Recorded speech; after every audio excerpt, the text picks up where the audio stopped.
जय राधा माधव कुंज बिहारी जय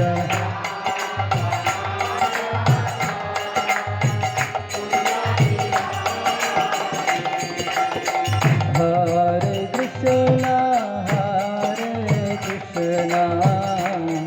कृष्णा कृष्णा हरे हरे हरे राम राम राम हरे हरे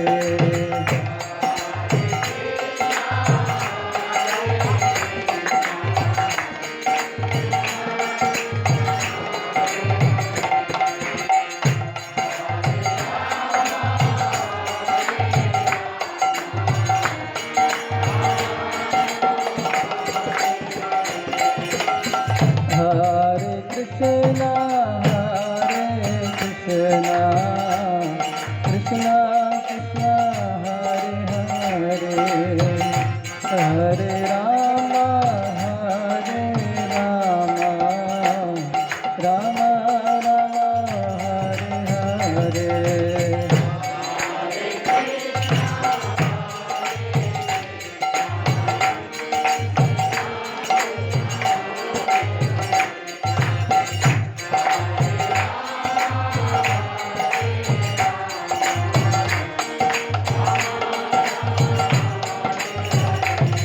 हरे कृष्णा कृष्णा कृष्णा हरे हरे हरे राम राम हरे हरे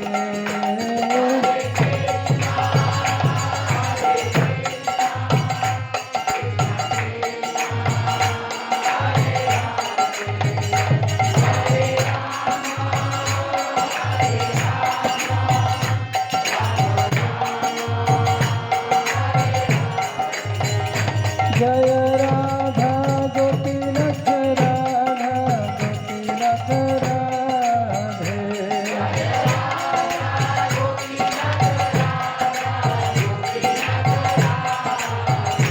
जय गौर निताय गौर निताय गौर निताय जय गौर निताय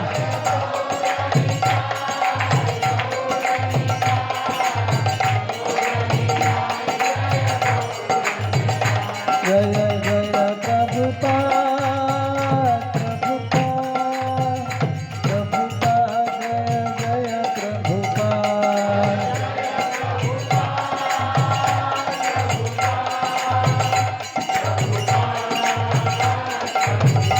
निताय गौर हरि बोल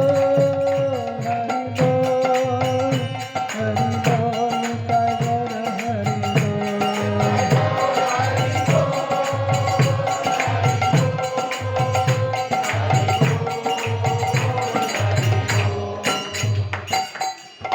हरिनाम संकीर्तन की श्री श्री राधा गोपीनाथ भगवान की श्रील प्रभुपाद की साई गौर प्रेमानंदी ओम अज्ञानतिमिरन्धस्य ज्ञानाञ्जनाशलाकाय चक्षुरुन्मीलितं येन तस्मै श्रीगुरवे नमः श्रीचैतन्यमनोभीष्टं स्थापितं येन भूतले स्वयं रूपा कदा मह्यं ददाति स्वपदान्तिकं वन्देऽहं श्रीयुतापदकमलं श्रीगुरुं वैष्णवांश्च श्रीरूपं साग्रजातां सहगना रघुनाथान्वितां तं सजीवं साद्वैतं सावधूतं परिजनासहितं कृष्णचैतन्यदेवं श्रीराधा कृष्णपादा सहगना ललिता श्रीविशाखान्वितांश्च हे कृष्णा करुणा सिन्धु दीनबन्धु जगत्पते गोपेश गोपिका कान्ता राधाकान्ता नमोऽस्तुते तप्तकाञ्चन गौराङ्गी राधे वृन्दावनेश्वरी वृषभानुसुते देवी प्रणमामि हरिप्रिये वाञ्छाकल्पतरुभ्यश्च कृपा सिन्धुभ्य एव च पतितानां पावनेभ्यो वैष्णवेभ्यो नमो नमः। नमो विष्णुपादाय कृष्णप्रेष्ठाय भूतले श्रीमते भक्तिवेदान्त स्वामिनिते नामिने। नमस्ते सरस्वते देवे गौरवाणी प्रचारिणे निर्विशेषा शून्यवादी पाश्चात्यदेशकारिणे। जय श्री कृष्ण चैतन्य प्रभु नित्यानंद श्री अद्वैत गदाधर शिवासादि गौर भक्तवृंद। हरे कृष्णा कृष्णा कृष्णा हरे हरे, हरे राम राम राम हरे हरे। हरे कृष्णा कृष्णा कृष्णा हरे हरे, हरे राम राम राम हरे हरे। हरे कृष्णा कृष्णा कृष्णा हरे हरे, हरे राम राम राम हरे हरे। मूकं करोति वाचालं पङ्गुं लङ्घयते गिरिं यत्कृपातमहं वन्दे श्रीगुरुं दीनतारिणं परमानन्दमाधवं श्रीचैतन्य ईश्वरम्।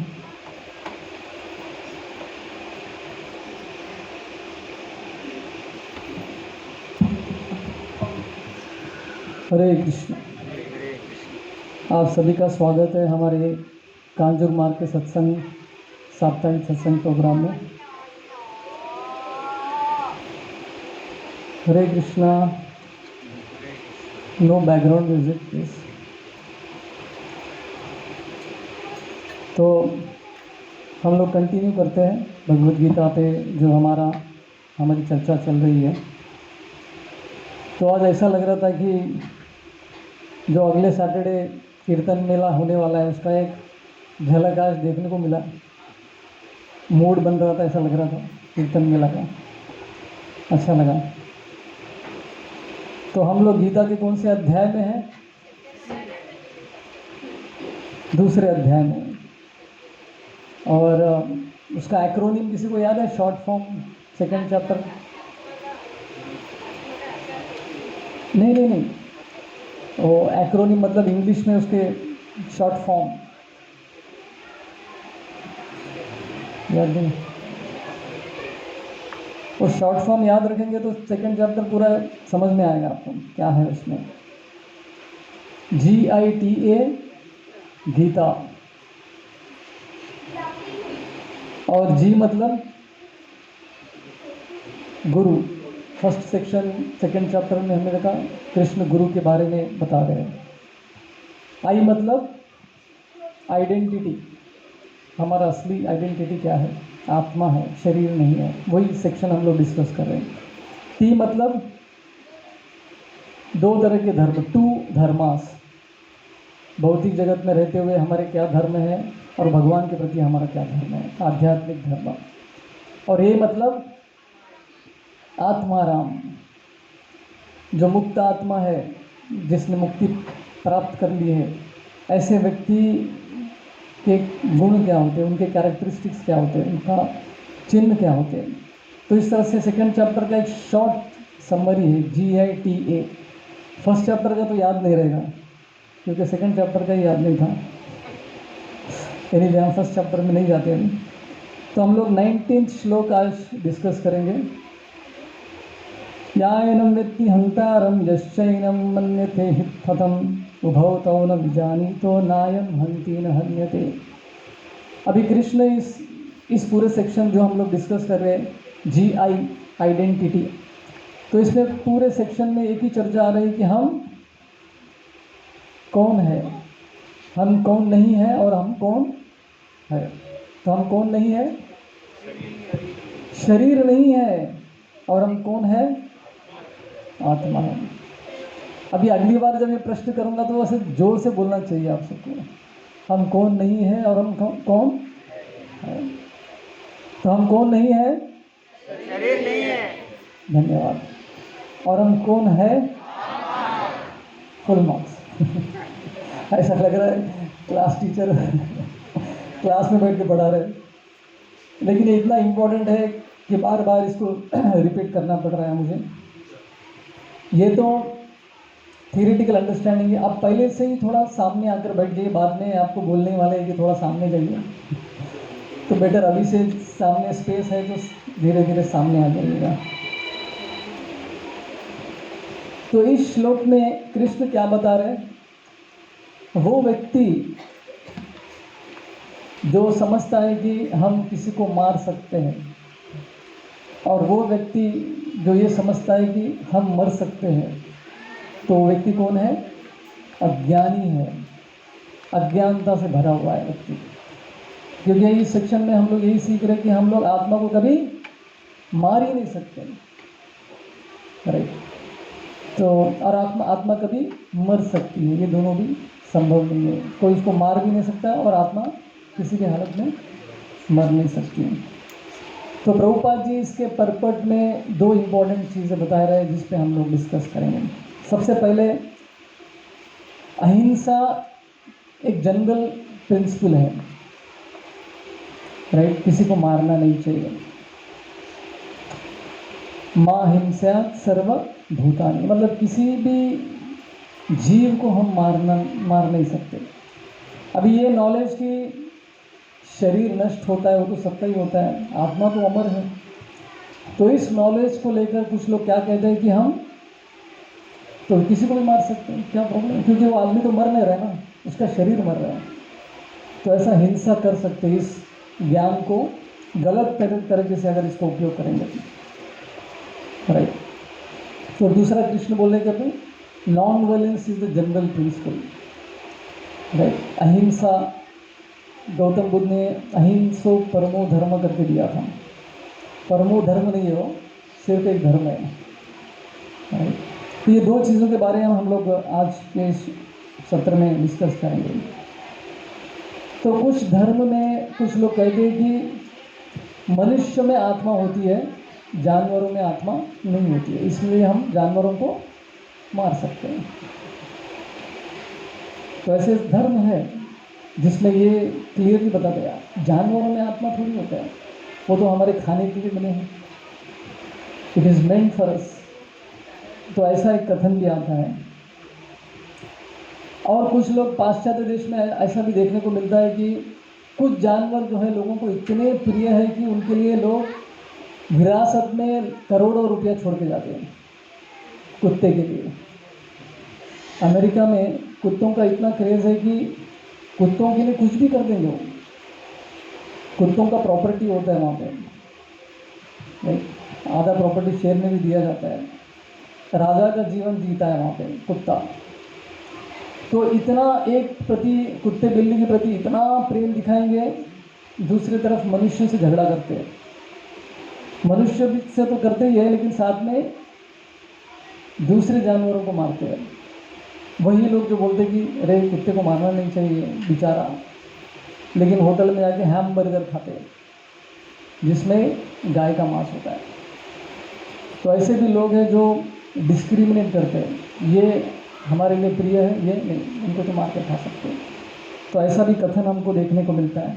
और इसके नाम पे कितने सारे सोसाइटीज़, इंस्टीट्यूशंस खड़े हुए। ब्लू क्रॉस सोसाइटी सुना है ना, जानवरों की रक्षा करने के लिए वो लोग ये आते हैं, लेकिन उधर भी डिस्क्रिमिनेशन, मतलब थोड़ा भेदभाव दिखाते हैं, राइट।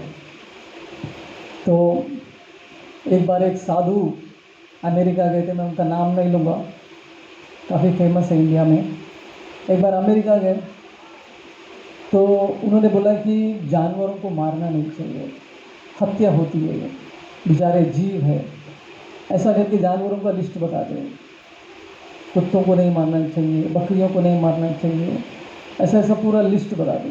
रिपोर्टर उनको प्रश्न कर रहा था, तो रिपोर्टर ने बोला कि आपने बहुत सारे जानवरों का नाम लिया, लेकिन इसमें गाय का नाम क्यों नहीं लिया आपने, वो भी तो जानवर है।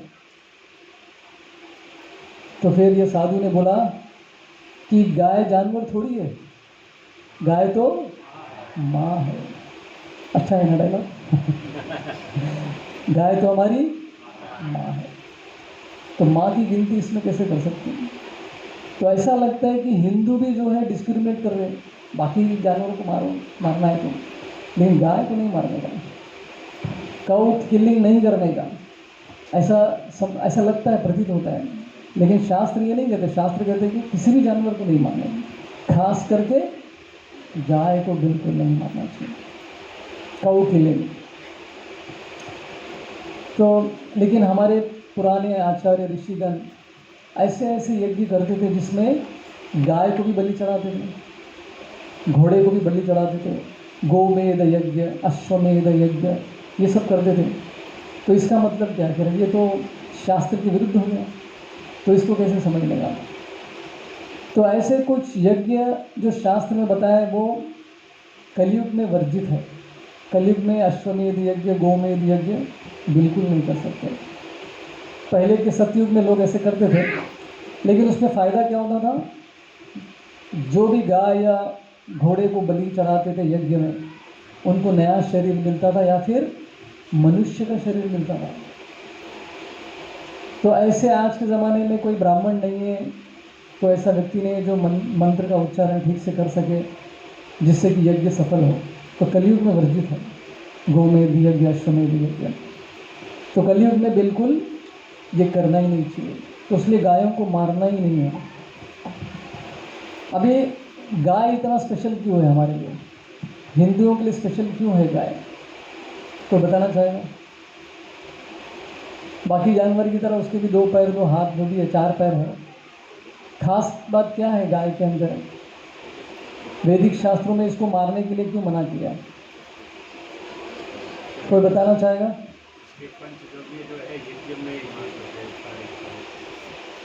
पंचगव्य जो हम लोग भगवान की पूजा में यूज़ करते हैं, पंचगव्य में क्या क्या होता है? दूध, दही, घी, हनी। पंचगव्य में नहीं, पंचगव्य में नहीं, गोमूत्र आता है, गोबर आता है। दूध, दही, घी, गोबर, गोमूत्र पंचगव्य कहते हैं। तो पंचगव्य ये पूजा करने के लिए इन 5 का ही उपयोग क्यों करना चाहते हैं? गधे का भी ये सब सॉलिटी से तो ऐसा हो सकता है ना? पंचामृत, पंचामृत में 5 क्या क्या क्या आते हैं?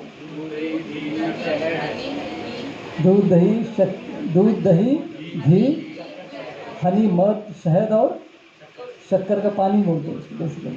तो ये 5 से पंचामृत बनता है, तो इससे हम भगवान का अभिषेक करते हैं, दोनों से भी, राइट। तो बेसिकली त्रेता युग में जो हम यज्ञ करते थे, हम मतलब पता नहीं हम लोग त्रेता युग में क्या थे, तो उस समय पे यज्ञ में क्या डाला जाता था? घी डाला जाता था। और यज्ञ का मेन उद्देश्य क्या होता है? विष्णु को प्रसन्न करने का। तो विष्णु को प्राप्त, भगवान की भक्ति प्राप्त करने के लिए यज्ञ करते थे, इसलिए गाय बहुत इम्पोर्टेंट है। और कलयुग में भी गाय इसलिए इम्पोर्टेंट है कि रात में सोने से पहले गरम गरम दूध पिएंगे तो हमारे ब्रेन सेल्स जो है स्ट्रांग बन जाती है, पावरफुल। बच्चों सुन रहे हैं ना? सब माता पिता आपके बच्चों की तरह भी देख रहे हैं। मैं बोलता हूँ, रोज़ बोलता हूँ, पीने के लिए पीते नहीं है।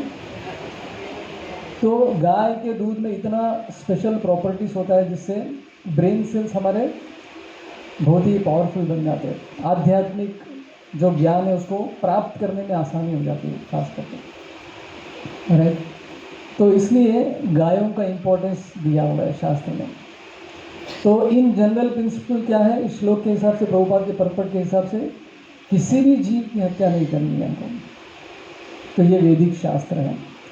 वैदिक शास्त्रों में ये भी बताया जाता था कि राजा और प्रजा, प्रजा का मीनिंग क्या है? प्रजा में मनुष्य और जानवर दोनों भी आते हैं। परीक्षित महाराज के प्रसंग में भागवतम में कहा जाता है कि परीक्षित महाराज उनके प्रजा की सुरक्षा करते थे अच्छी तरह से। तो उसमें प्रजा मतलब सभी जीव, केवल मनुष्य नहीं, जीव जंतु भी उस प्रजा के लिस्ट में आते हैं। और कुछ ऐसे भी लोग हैं जिनके लिए मनुष्य का शरीर भी कोई मायने नहीं है, उनको भी बिना कोई हिसाब किताब के मार सकते हो। हिटलर के टाइम पे हिटलर ने जो जूस को मारने का पूरा एक किया था, एपिसोड था उसका, तो सारे लोगों को क्या करता था, एक चेंबर में, एक बड़े से हॉल में लेकर जाता था, गैस चेंबर, और दरवाज़ा बंद, उसके अंदर गैस छोड़ा जाता था, सब लोग एक साथ मर जाते थे। ऐसे हज़ारों हज़ारों की संख्या में बहुत सारे लोगों को मार दिया था उसने। मतलब उनके लिए मनुष्य का शरीर भी कोई मतलब नहीं है, बेहिसाब मार सकते हैं। तो कुछ लोगों का तो ऐसा भी है। तो इस तरह से अलग अलग तरह के लोग हमको समाज में देखने को मिलते हैं। लेकिन शास्त्र, वैदिक शास्त्र क्या कहते हैं, मां हिंसा सर्वभूतानि, किसी भी जीव को मारने का हमको कोई हक नहीं है।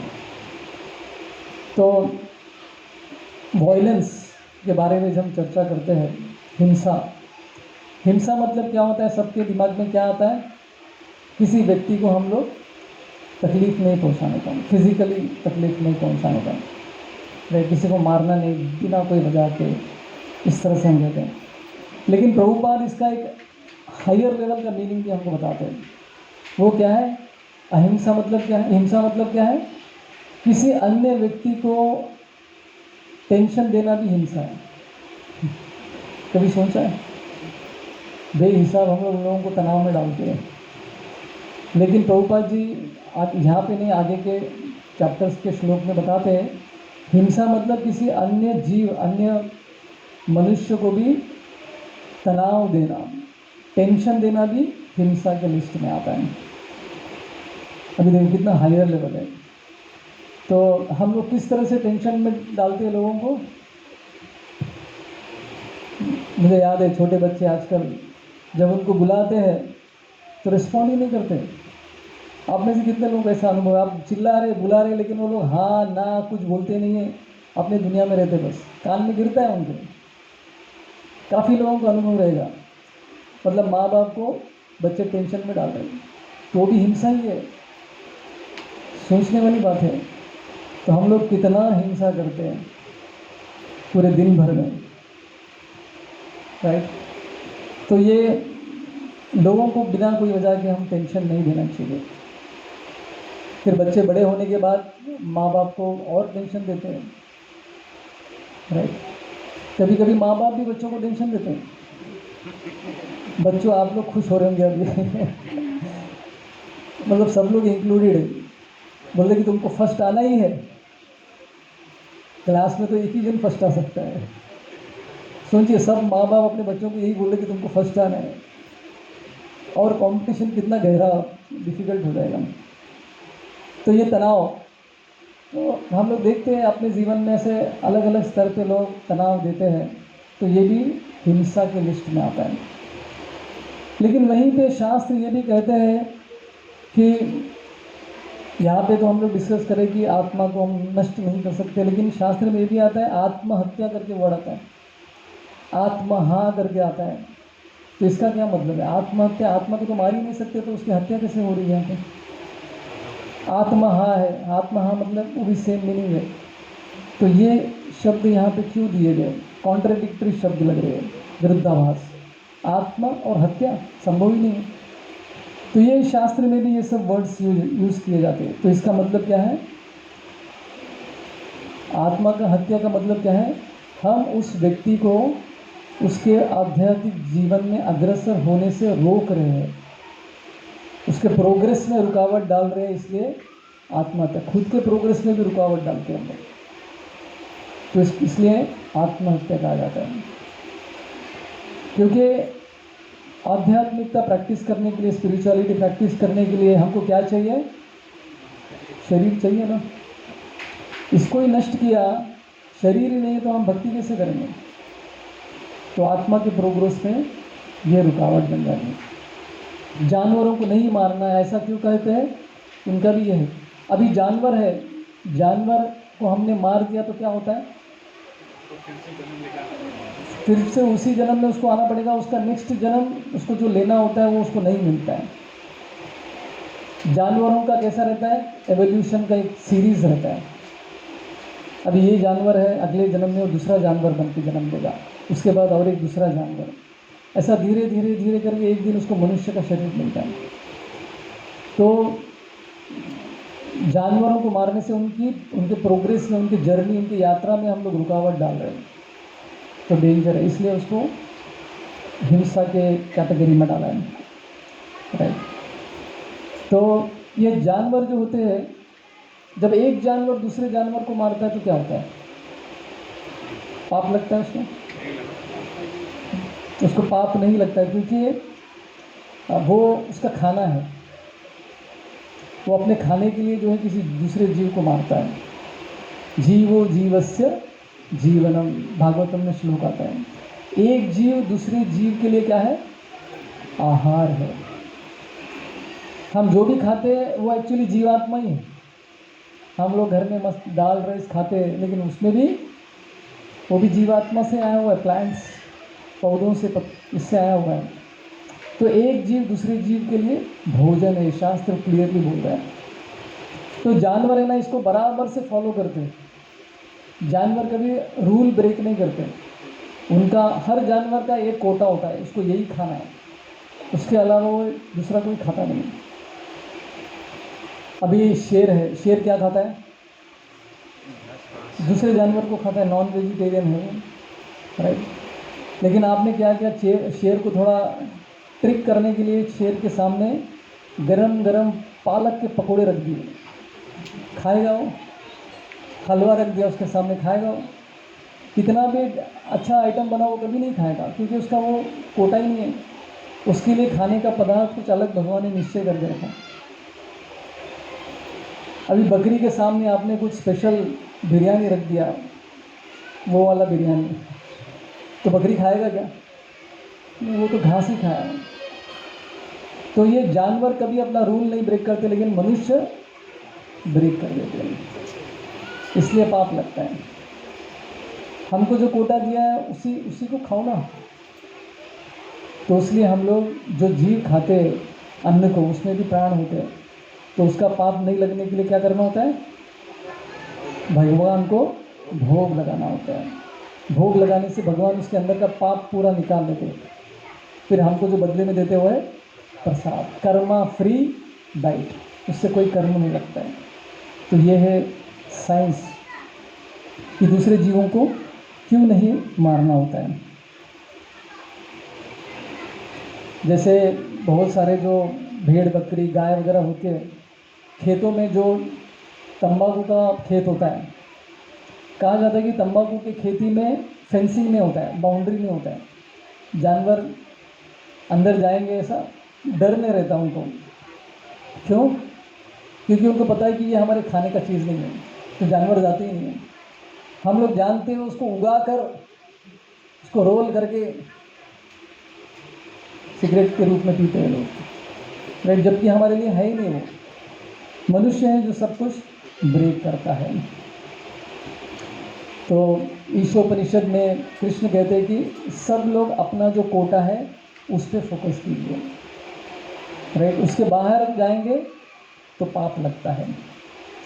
तो इसलिए मनुष्य जन्म बहुत रेयर है, बड़े मुश्किल से हमको मनुष्य जन्म मिलता है। कौमार आचरे प्राज्ञो भागवतान धर्मान भागवतान दुर्लभम मानुषम जन्म। प्रहलाद महाराज कह रहे भागवतम में कि मनुष्य जन्म कितना दुर्लभ है, बड़े मुश्किल से मिलता है। इसी जन्म में हम लोग भगवान की भक्ति कर सकते हैं, राइट, और इसको हम यूं ही वेस्ट नहीं कर सकते। तो मनुष्य जन्म बहुत दुर्लभ है। मनी का जन्म दुर्लभ है, यह देह न बारंबार। तो ये देह बड़े आसानी से नहीं मिलता है। सांप सीढ़ी आप लोगों ने खेला है कभी? सांप सीढ़ी वाला होता है ना गेम,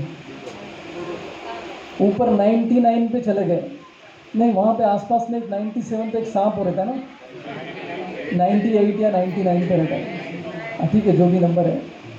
तो वहाँ तक पहुँचे और वहाँ पे सांप ने काट लिया, तो कहाँ आ जाते हैं आप? 1 या 2 नंबर पे आ जाते हैं।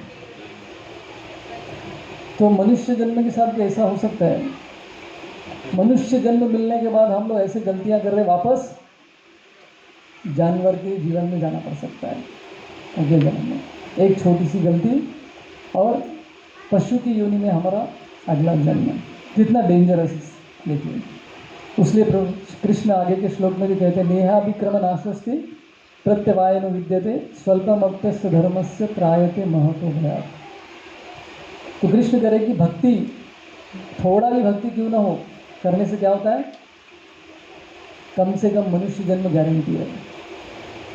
पशु की योनि में हमको जाने से हम लोग बच जाएंगे। तो इसलिए आत्महत्या को सबसे बड़ा पाप कहा गया, क्योंकि हम अपने प्रोग्रेस को रोक रहे हैं। राइट, आत्महत्या करने के बाद मनुष्य को शरीर नहीं मिलता है, भटकता रहता है भूत की तरह, तो शरीर नहीं मिलता है और बेचैन, फ्रस्ट्रेशन सब चलता रहता है, बहुत लंबे समय तक नहीं मिलता है। कभी कभी हम लोग पितृदोष कहते हैं। पितृदोष मतलब हमारे कोई पितृ है जो जिनको शरीर नहीं मिला, भटक रहा है, किसी ने ठीक से श्राद्ध नहीं किया उनका, तो ऐसे लोगों को शरीर नहीं मिलता है, नष्ट हो जाता है उनका समय। तो इसलिए ये बहुत बड़ा पाप कहा जाता है।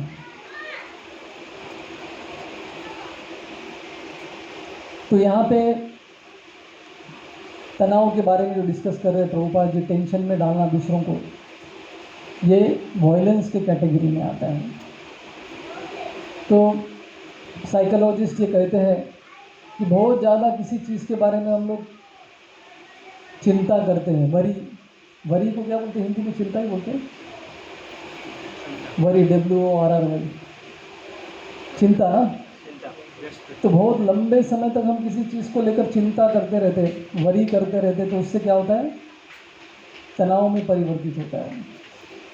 और लंबे समय तक तनाव जो रहता है तो वो क्या होता है, डिप्रेशन में परिवर्तित होता है।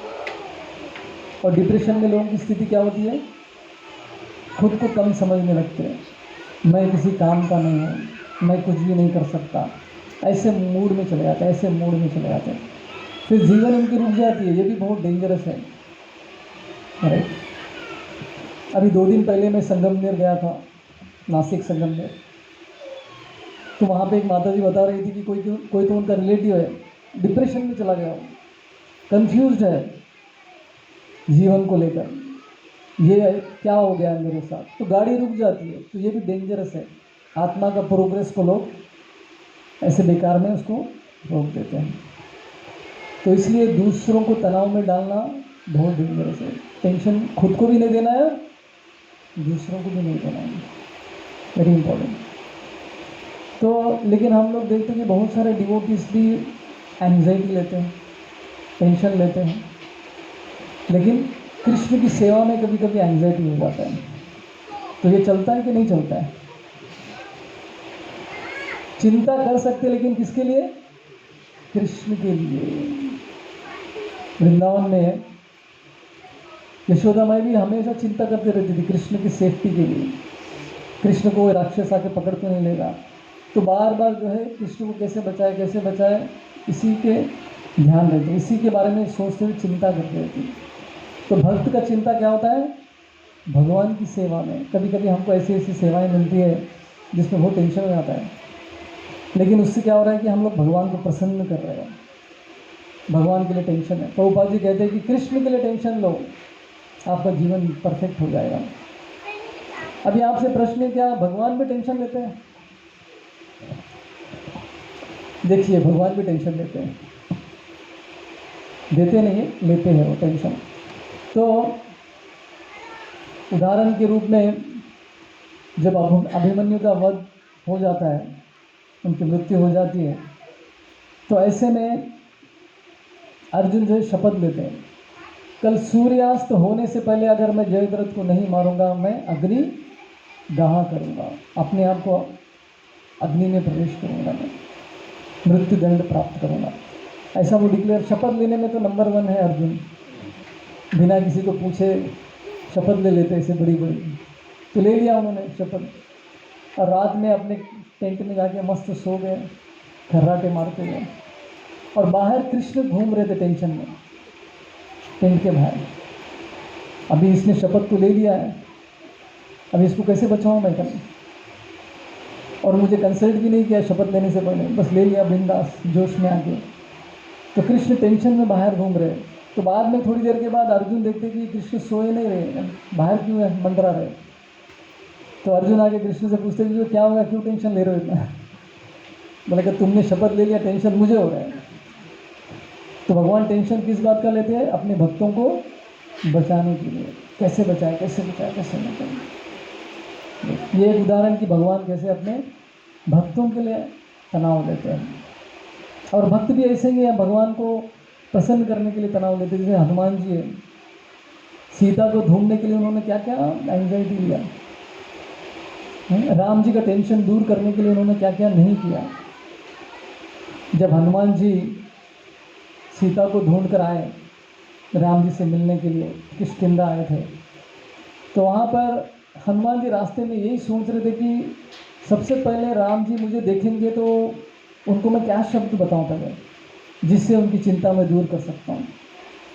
इस मूड में थे हनुमान जी, राइट।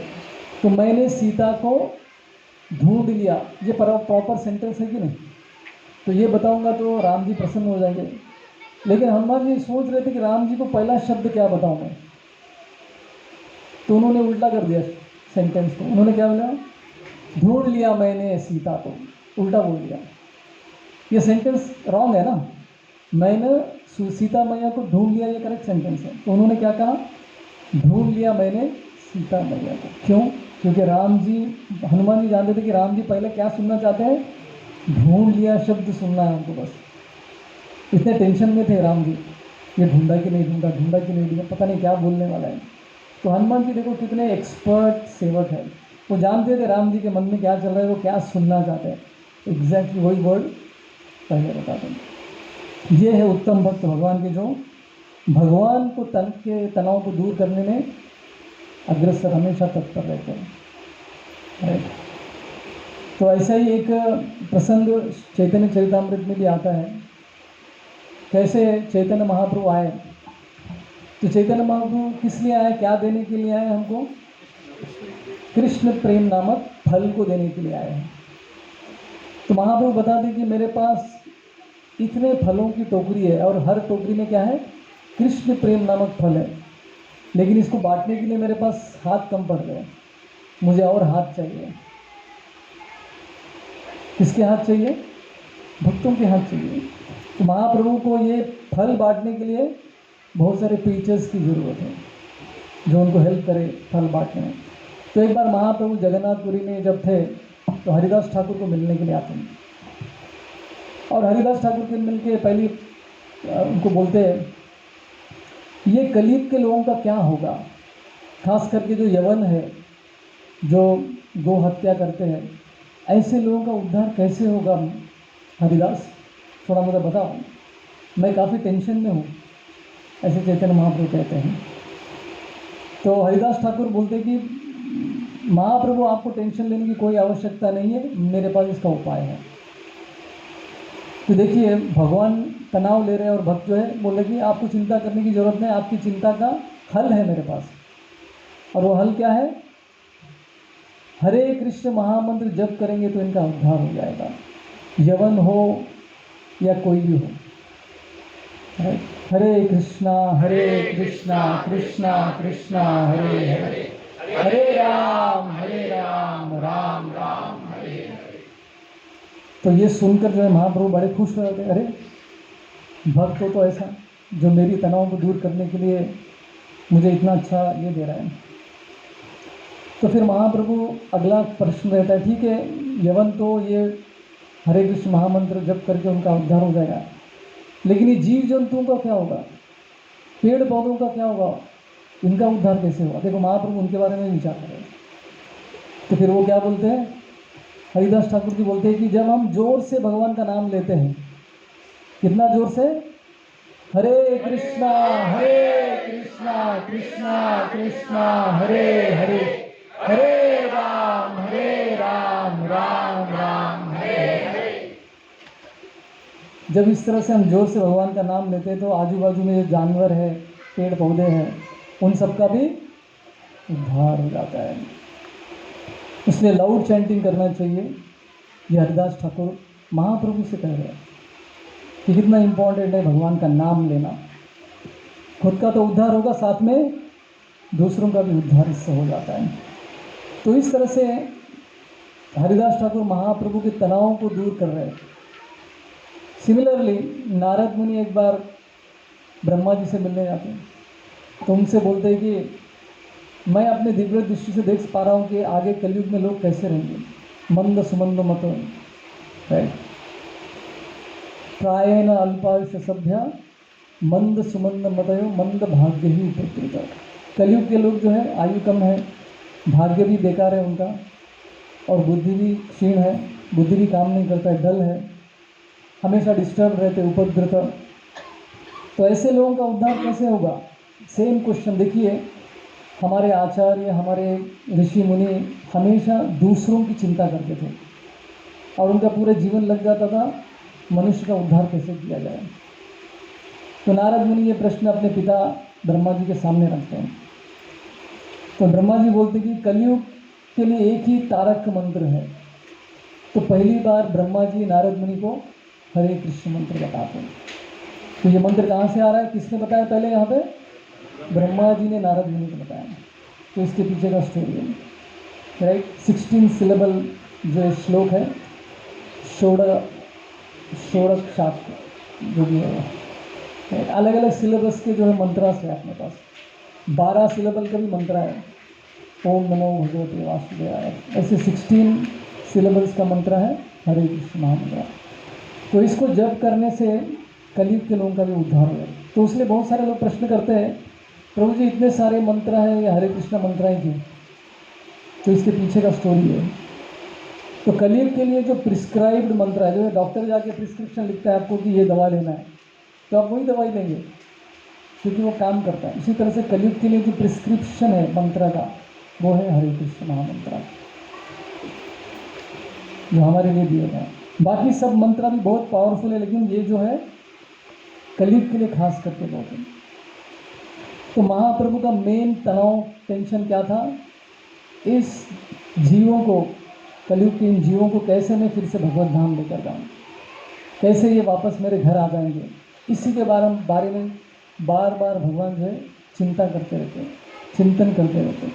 इसलिए बार बार अवतार लेकर यहाँ पर आते हैं, बार बार अपने भक्तों को यहाँ पर भेजते हैं। तो सबसे बड़ा वेलफेयर एक्टिविटी क्या है? भगवान को इस तनाव को दूर करना। कैसे दूसरे अन्य जीवों को भी हम भक्ति के मार्ग में ले आ सकते हैं ताकि उनका भी उद्धार हो जाए। तो इसलिए ये सबसे इम्पोर्टेंट जो है प्रीचिंग, प्रचार ही सार है। प्रभुपाद जी कहते हैं preaching is the essence. Preaching मतलब क्या होता है? ऐसे यहाँ पे बैठ के लेक्चर देना नहीं होता है। प्रीचिंग मतलब किसी एक व्यक्ति से भी आप बात करें, वो भी प्रीचिंग है। उसको कृष्ण के बारे में बता रहे हैं, गीता के बारे में बता रहे हैं, या फिर अपने चाल चलन, अपने बर्ताव से भी हम लोग प्रचार करते हैं। बहुत सारे लोग हैं जो बोलते नहीं है कुछ, लेकिन एकदम पीछे रह के सेवा करते हैं। तो ऐसे लोग भी प्रचार कर रहे हैं, अपने बर्ताव से वो लोग प्रचार कर रहे हैं, राइट। तो भगवान गीता में भी कृष्ण यही कहते हैं कि जो मेरे कार्य में जो मेरी मदद करता है वो मुझे सबसे प्रिय है। और सबसे बड़ा कार्य भगवान का क्या है? हम सबको भगवत धाम लेकर जाना। प्रभुपाद जी कहते हैं कि भक्ति में सबसे इम्पोर्टेंट गुण क्या है? पूछते प्रभुपाद जी, कौन सा इम्पोर्टेंट क्वालिटी है भक्ति में, बताओ। अपने शिष्यों को बता दें। तो शिष्यगण सभी लोग बोलते हैं कि नम्रता इम्पोर्टेंट है, राइट, कृतज्ञता इम्पोर्टेंट है। ऐसे अलग अलग क्वालिटीज़ बताते। प्रभुपाद बोलते कि नहीं ये नहीं। तो कौन सा एक क्वालिटी है जिससे हम भगवत धाम जा सकते हैं? बताइए आप लोग।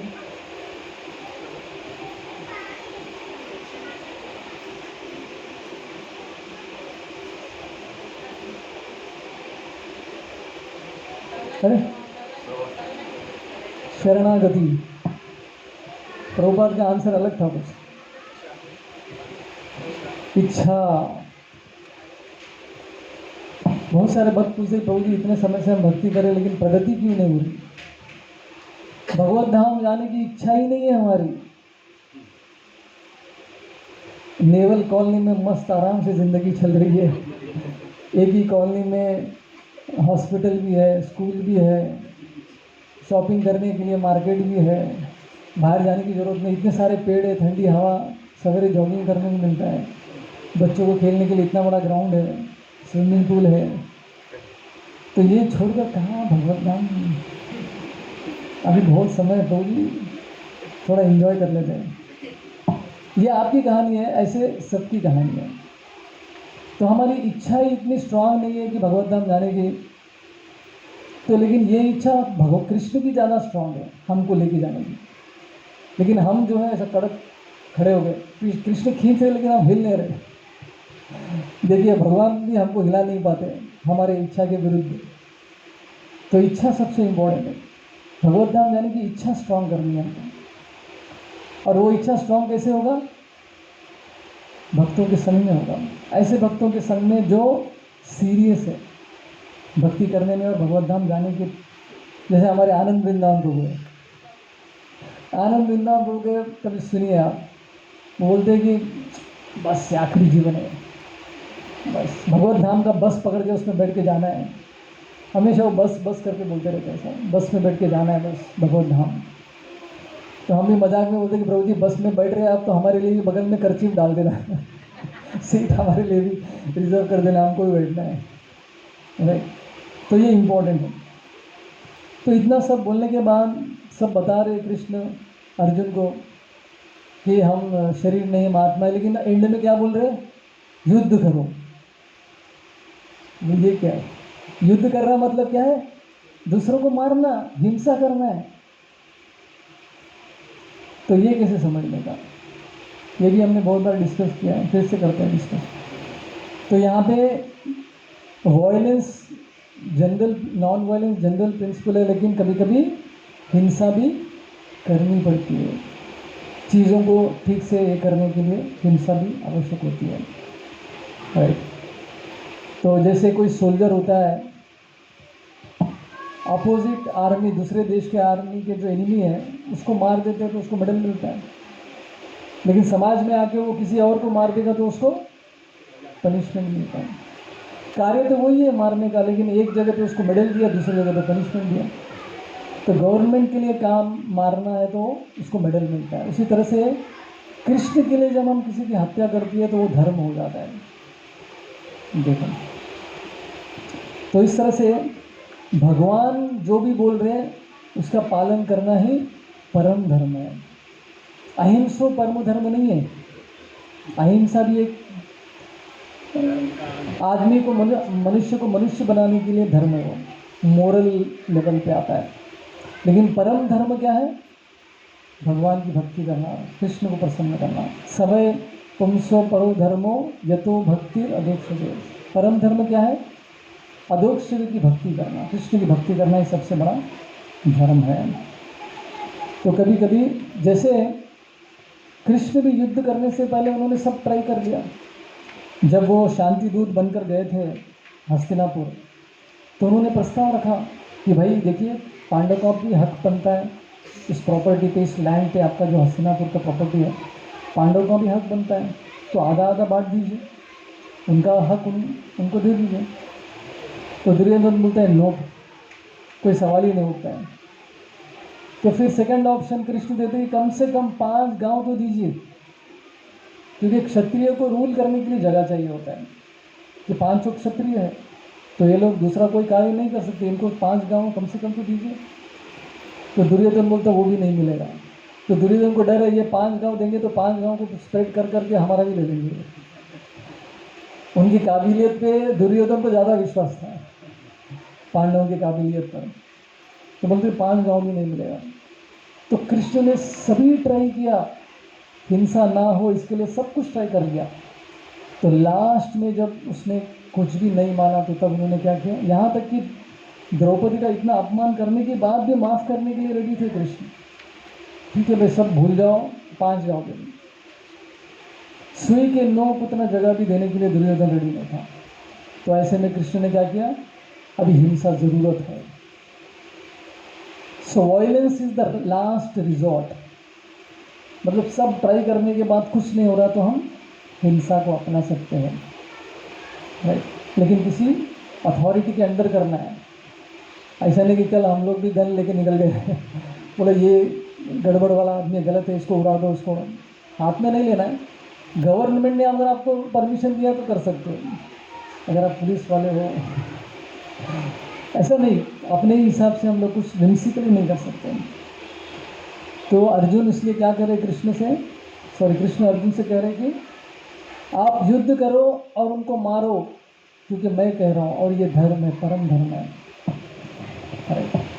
एक बार हमारे गुरु महाराज राधानाथ स्वामी महाराज बरसाना में एक लेक्चर दे रहे थे, तो वहाँ बहुत सारे वेस्टर्नर्स बैठे थे ऑडियंस में।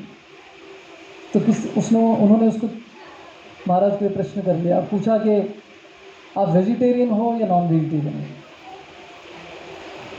कभी कभी ये टॉपिक डिस्कस करने में हम लोग भी 10 बार सोचते हैं, क्योंकि ऑडियंस में 2 प्रकार के लोग रहते हैं, राइट। लेकिन कभी कभी सत्य बताना भी जरूरी होता है। तो महाराज जी विचार कर रहे थे कि क्या आंसर करें। यहाँ के 2 तरह के लोग हैं, एक बोलूँगा दूसरे नाराज, दूसरा बोलूँगा तो पहले वाले नाराज हो जाएंगे। तो लेकिन महाराज ने इमीडिएटली कह दिया, ना ही हम वेजिटेरियन हैं, ना ही हम नॉन वेजिटेरियन हैं। अब ये कैसा जवाब, डिप्लोमेटिक आंसर हो गया। तो महाराज ने बोला कि हम कृष्णेरियन हैं। अभी ऐसा कोई वर्ड नहीं है इंग्लिश के डिक्शनरी में, लेकिन हम कृष्णेरियन है, मतलब कृष्ण हमको जो कह रहे वो करेंगे। कल कृष्ण कहेंगे अंडा खाओ, मटन खाओ, चिकन खाओ, तुम खाएंगे, क्योंकि वो कह रहे हैं। लेकिन ऐसा उन्होंने नहीं कहा, उन्होंने पत्रम पुष्पम फलम तो ये बोला, अंडम मटनम चिकनम मच्छम नहीं बोला क्लियरली दिया है गीता के श्लोक में। तो हमको कोई वास्ता नहीं कि ये करना है वो करना, हम केवल इसी चीज़ से आसक्त है, वो है कृष्ण क्या कह रहे हैं, वो जो कहेंगे वो करने के लिए उत्तर दिएंगे। अभी विचार कीजिए, इसको शरणागति कहते हैं। कृष्ण जो कह रहे हैं उसको करना बहुत कठिन कार्य है ये। कभी कभी हम लोग अपने हमारा जो पोजीशन है समाज में, उसको लेकर हम लोग बहुत आसक्त रहते हैं। जैसे युधिष्ठिर महाराज है, कृष्ण ने उनसे कहा कि भाई झूठ बोलो, मेरे लिए एक झूठ बोलो। तो युधिष्ठिर महाराज नहीं बोल पाए, बोला कि झूठ बोलोगे तो मेरा नाम खराब हो जाएगा।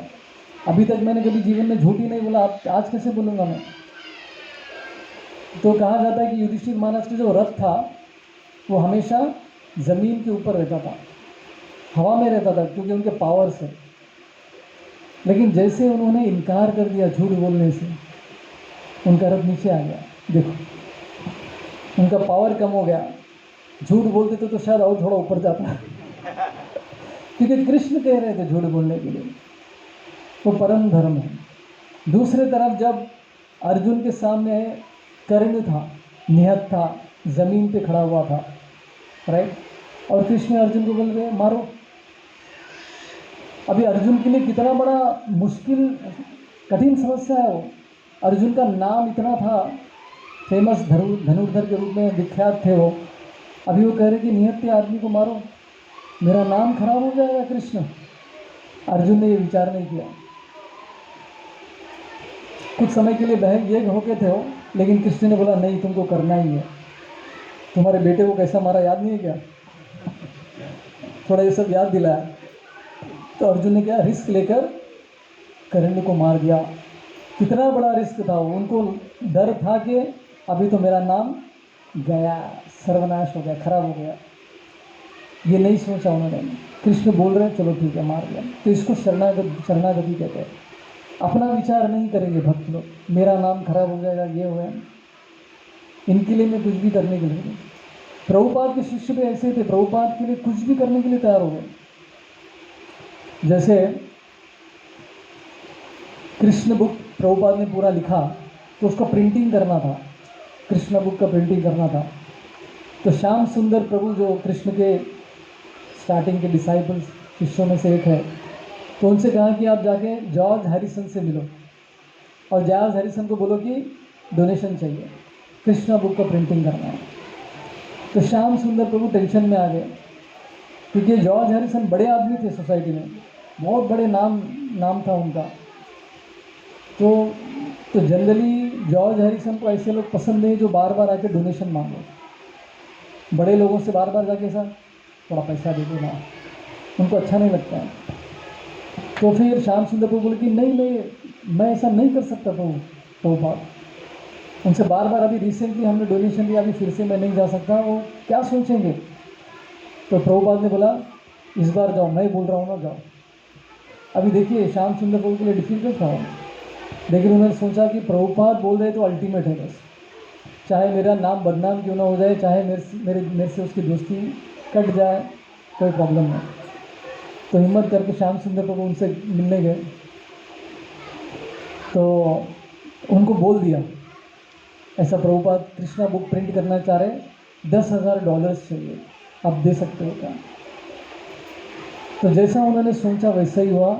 जॉर्ज हैरिसन नाराज़ हो गए, ये क्या, तुम भी ऐसे ही निकले। ऐसे बहुत लोग उनको तंग करते थे पैसे के लिए, तो नाराज़ हो गए। तो श्याम सुंदर प्रभु समझ गए अभी गया, हमारी दोस्ती खड्डे में चली गई, तो टेंशन में आ गए। तो लेकिन उसी दिन रात में क्या हो गया, अचानक से, वो सीज़न भी नहीं था, बहुत बड़ा तूफान आ गया था, बादल गरजने लगे, लाइट चली गई थी, हवा से सब गिर रहे थे वस्तु, भयंकर रात थी वो। और दूसरे दिन सवेरे पता नहीं जॉर्ज हैरिसन को क्या हुआ, उसने आगे श्याम सुंदर प्रभु को बोला कि मैं डोनेशन देने के लिए तैयार हूँ। एक रात में पूरा सीन चेंज हो गया। क्यों? क्योंकि श्याम सुंदर प्रभु ने क्या किया, अपने गुरु को प्रसन्न करने के लिए उन्होंने किया।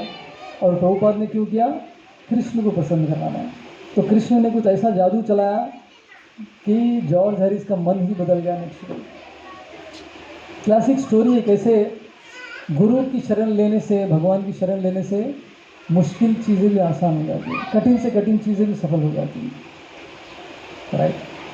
तो ये सीरीज ऑफ जो श्लोक हम लोग डिस्कस कर रहे हैं, वहाँ पे एक ही पॉइंट है, कृष्ण एक ही पॉइंट बता रहे हैं, लेकिन प्रभुपाद के तात्पर्य के अनुसार हम लोग अलग अलग डिस्कशन कर रहे हैं। एक ही पॉइंट क्या है, हम क्या नहीं है, हम क्या है, इसको याद रखना। और आत्मा है, पता चला है, तो आत्मा के संबंधित कार्य भी करने हैं। वो क्या है, भक्ति।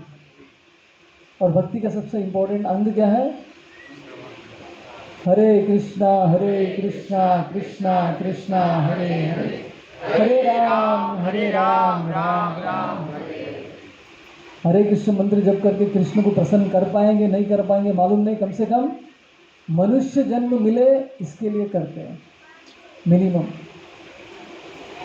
हरे कृष्ण। हम लोग यहीं पे विराम देते हैं। किसी को कोई प्रश्न है?